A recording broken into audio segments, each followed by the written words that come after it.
Well, what's happening in Landrover world today? Time for a bit of surgery, measuring.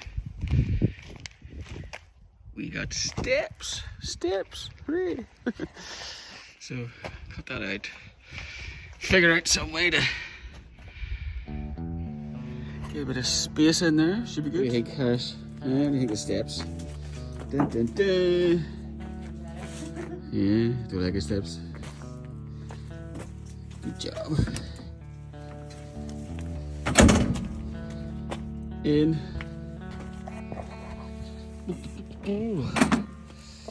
Out. Easy peasy. Nice step in. Janice is doing the, what do you call that stuff? Vapor barrier. Hey, here's man, you coming up? No? So I don't like steps.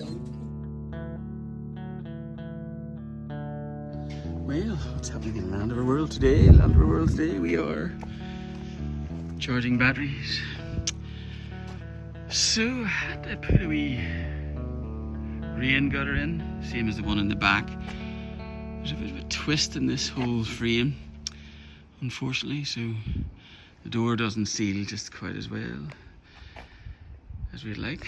And then we're getting the dishwasher in. Steps are in. Steps are awesome. Bit more getting the vapor barrier in, and then getting the dishwasher in. Just getting it sort of framed in that it'll sit in there and be tight. Get it all boxed in. Thinking of a tambour door there, etc, etc, etc. Windows have arrived, as I said, so hopefully get them in. It's nothing but storms and wind and rain, so I had to get the old heater in. Fun, fun, fun.